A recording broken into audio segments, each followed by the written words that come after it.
Hello students, मेरा नाम है गौरव और आज हम करेंगे एक्सरसाइज 3.7 का क्वेश्चन नंबर 3। तो देखते हैं इस क्वेश्चन में क्या कह रही है। A train covered a distance at a uniform speed.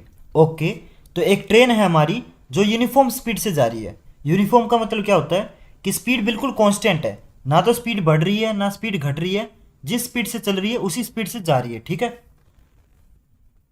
फिर क्या बोला गया है कि if the train would have been 10 kilometre per hour faster. ठीक है, अगर ट्रेन की स्पीड 10 किलोमीटर पर आवर बढ़ा दे, यानी कि ट्रेन को अगर फास्ट कर दे, तो सिंपल सी बात है, अगर ट्रेन फास्ट चलेगी तो जल्दी पहुंचेगी, यानी कि टाइम कम हो जाएगा। स्पीड बढ़ेगी तो टाइम कम हो जाएगा। अगर स्पीड 10 किलोमीटर पर आवर से बढ़ा दी जाती है तो टाइम कितना कम हो जाता है हमारा, 2 आवर्स, 2 घंटे ट्रेन जल्दी पहुंचती है। ठीक है, ये चीज समझ आई आपको। ये तो हो गई हमारी पहली कंडीशन। अब देखते हैं कि सेकंड कंडीशन में क्या बोल रहा है कि if the train were slower by 10 kilometre per hour. अब दूसरी कंडीशन में स्पीड कम हो गई है, यानी कि ट्रेन स्लो हो गई है। अगर स्पीड कम होगी तो टाइम बढ़ जाएगा। तो टाइम कितना बढ़ता है, 3 घंटे। अगर स्पीड 10 किलोमीटर पर आवर से घटा दी जाती है तो टाइम 3 घंटे बढ़ जाता है। हमें निकालना क्या है, find the distance covered by the train. हमें डिस्टेंस निकालना है। तो क्वेश्चन समझ आया आपको। तो क्वेश्चन के अंदर दो कंडीशन है, एक कंडीशन में स्पीड बढ़ा रहे हैं, दूसरी कंडीशन में स्पीड घटा रहे हैं। जिसमें स्पीड बढ़ रही है उसमें टाइम घट रहा है, जिसमें स्पीड घट रही है उसमें टाइम बढ़ रहा है। तो दोनों कंडीशन का यूज करके हम इस क्वेश्चन को सोल्व करेंगे। तो सबसे पहले हम क्या करेंगे, स्पीड को और टाइम को लेट कर लेंगे, क्योंकि उसी की सबसे ज्यादा बात हो रही है। तो स्पीड और टाइम को लेट कर लेते हैं। तो देखो यहां पे मैं क्या लिखूंगा, let the speed of train. तो ट्रेन की स्पीड को मैं लेट कर लेता हूं, ट्रेन की स्पीड को मैं एक्स लेट कर लेता हूं, कि जो ट्रेन की स्पीड है वो एक्स किलोमीटर पर आवर है। और टाइम को मैं क्या लेट कर लेता हूं, let the time taken by train, taken by train, कि ट्रेन कितना टाइम लेती है वो मैं लेट कर लेता हूं वाई। ठीक है, तो स्पीड को मैंने एक्स लेट कर लिया, टाइम को मैंने वाई लेट कर लिया। तो हमें निकालना क्या है, फाइंड द डिस्टेंस। तो हमें डिस्टेंस निकालना है। तो आपको एक फॉर्मूला पता होगा कि distance is equal to speed into time. तो स्पीड और टाइम को अगर मैं मल्टीप्लाई कर दूं तो क्या आ जाएगा, हमारा डिस्टेंस आ जाएगा। तो डिस्टेंस ही हमें निकालना है। तो डिस्टेंस कितना हो जाएगा बताओ मुझे। तो डिस्टेंस कवर्ड बाय ट्रेन। तो डिस्टेंस कितना हो जाएगा, स्पीड इंटू टाइम। स्पीड मैंने एक्स मानी है और टाइम मैंने वाई माना है। तो X Y, X into Y यानी कि एक्स वाई। तो जो चीज मुझे निकालनी है वो क्या है, एक्स वाई।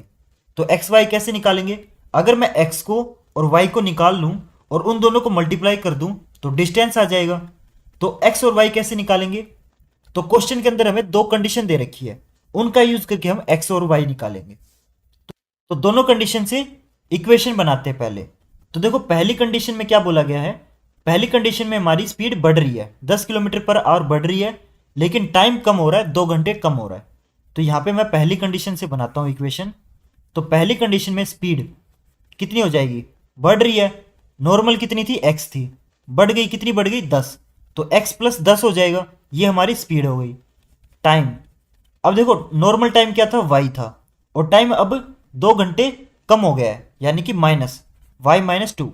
तो अगर टाइम कम होगा तो माइनस करेंगे, स्पीड बढ़ेगी तो ऐड करेंगे।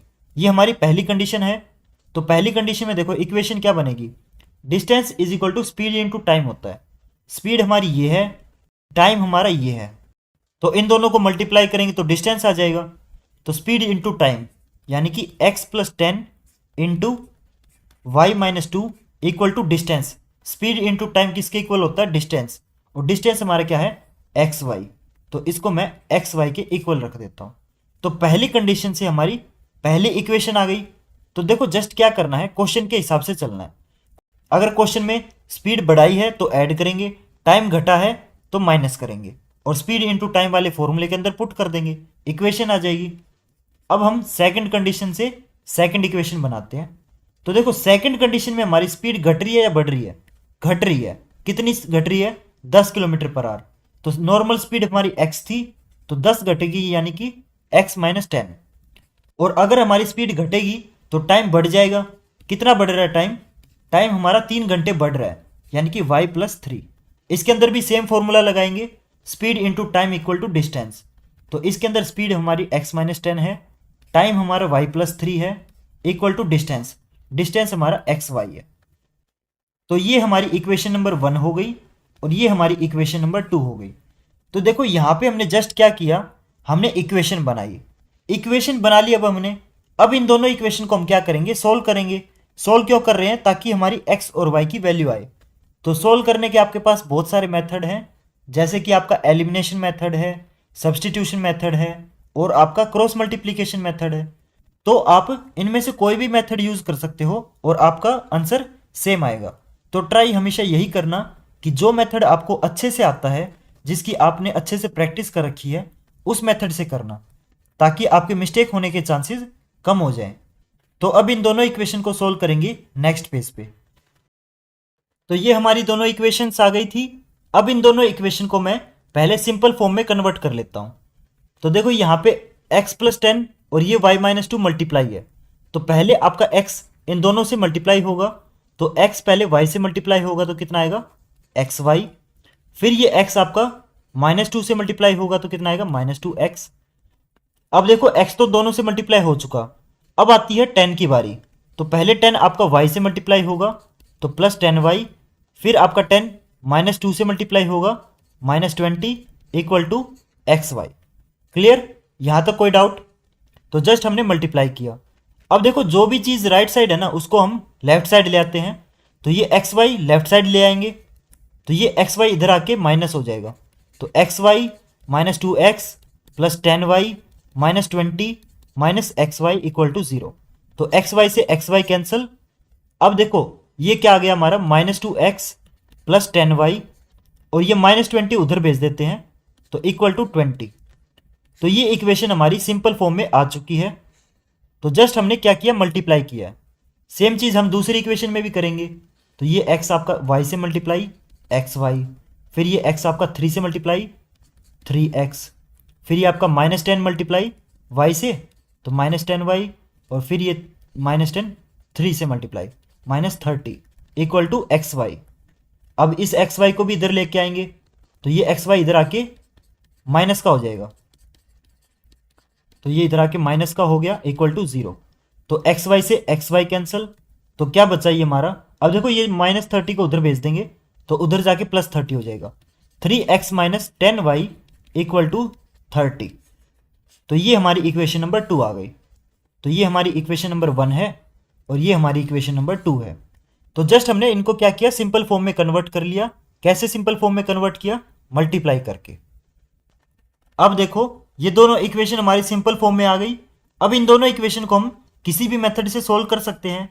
तो कौन सा मेथड यूज करूं मैं, बताओ। चलो मैं एलिमिनेशन मेथड यूज कर देता हूं। एलिमिनेशन मेथड इसलिए यूज कर रहा हूं मैं, क्योंकि एलिमिनेशन मेथड में हमारी कैलकुलेशन कम होती है। तो एलिमिनेशन मेथड में हम क्या करते हैं, या तो हम x के कोफिशिएंट को सेम करेंगे या हम y के कोफिशिएंट को सेम करेंगे।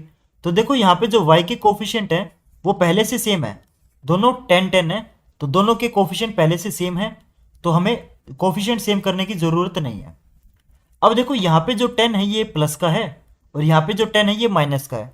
अगर आपके साइन डिफरेंट होते तो क्या करते हैं, हम ऐड करते हैं।